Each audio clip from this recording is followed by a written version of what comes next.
Well, President Cyril Ramaphosa says any attempts to undermine South Africa's democracy will fail. He cited the parliamentary fire, state corruption, as well as criminality as some of the acts undermining democracy. He stated this during the ANC's birthday celebrations in Polokwane. So to break down more of what came out of Ramaphosa's address, we've joined now by political analyst Lesiba Teffo. Lesiba, thank you so much for your time this morning. I mean, let's take a look at what the president of the African National Congress had to say yesterday, later on in the day. Any highlights for you? Any key takeaways? Yeah, there were some highlights that I found worthy of repeating.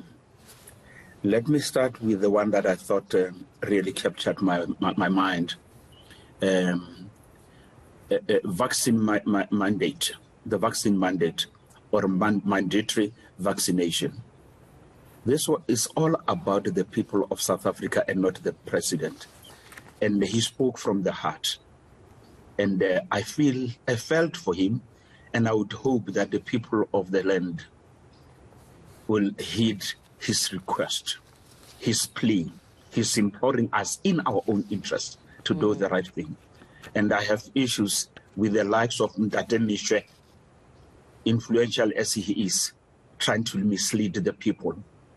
Yes, people have the right to express themselves, but there is no right as per the Constitution of the Republic of South Africa that is unlimited. Any right is limited by another right. And if it is in national interest, yes, the majority must be protected by all means possible. That's number one. The second one has to do with migration. I'm picking up on this one in particular because I have realized that for some times, as we are advising the ruling party and them, that unless you deal with the question of migration, it is going to come back in a big way to haunt you. The borders of South Africa for far too long have been porous. And this is not about xenophobia. That is too cheap a point for me to begin to belabor. The United Nations Charter on Refugees of 1951 tells you who can qualify and under which conditions. Act 130 of 1998, Refugees Act of South Africa, also prescribes the conditions under which one can qualify to be a refugee. So we have the regulations, and we don't just abide by them or implement them. With all the goodwill under the sun, South Africa's shoulders are not broad enough to shoulder the whole continent. And now there is a tendency or a move towards isolating Minister Motsoaledi, as if he's the one who has made the resolution. I'm happy the government decided in December that now it is time to act, and it is acting. And I'm saying implement this, because whatever you do, as long as the borders are as porous as they are, we are going to have a big problem. The next one that came from, I think, from the Bladen Zimande and Mandashe, is this expression that will cause some dissonance with many people. There is a strong stench somewhere, a stench somewhere. And those who want to be biblical will say to you, many tackle who fasten. And I'm glad it is the ANC that is saying that the end is well and nigh, because for far too long they were in denial, thinking that they will govern until Jesus Christ comes. But it's when you make such a concession and such a confession that you may find at least ways and means to redeem yourself. It may be too late in the hour, but something can be done.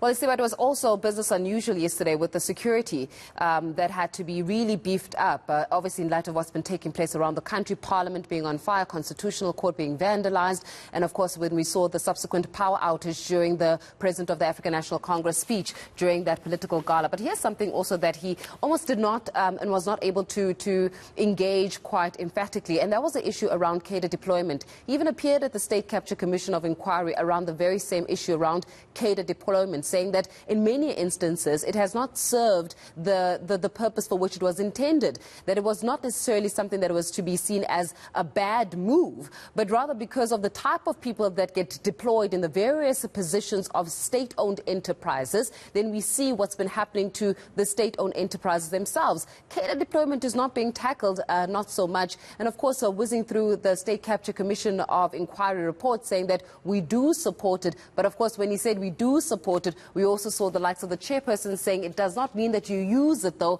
for political score gaining. I'm happy you are not a politician like me, because politicians are a special breed of people. For far too long, we have been telling them that cadre deployment lies at the heart of your problems and hollowing out state institutions. The tender system is an Achilles heel.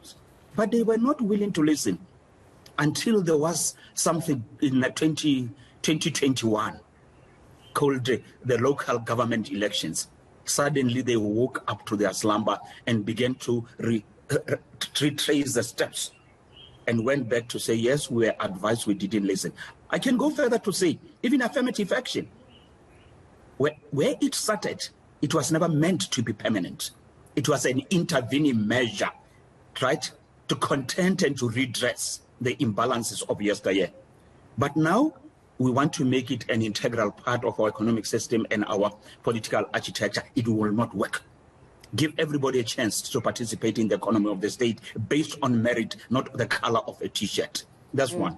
And coming back to the security system, politicians have a way to use words. But I'm glad Blade was fairly blunt. Not maybe blunt is too strong, but honest to say there is a connection between the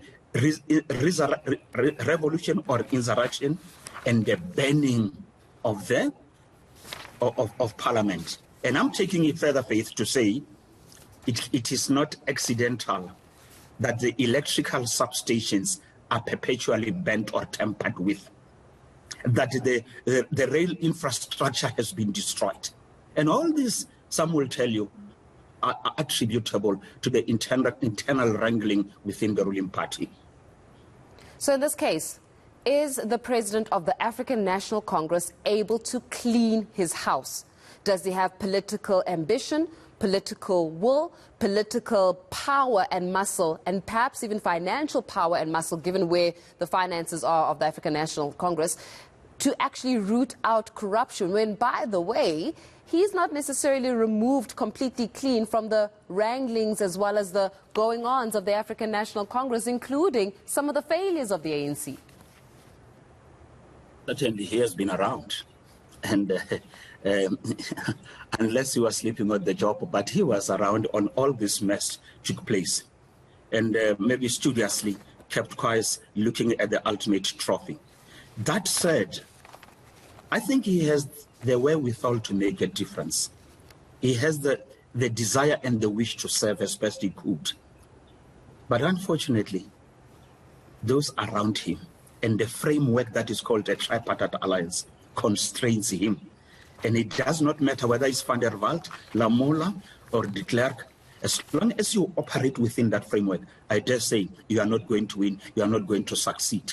And the rot has gone so deep that it doesn't matter who, unless and until they just go their separate ways, as they nearly did in 2007 when the SACP was put in a tight corner by the then President Mbeki. Remember, Mbeki could be decisive. And he told them, if needs be, let's go our separate ways. But we don't want to pretend that at any moment we can become a socialist party. Lesiba Teffo, we'll leave it there for this morning. Thank you very much for your time.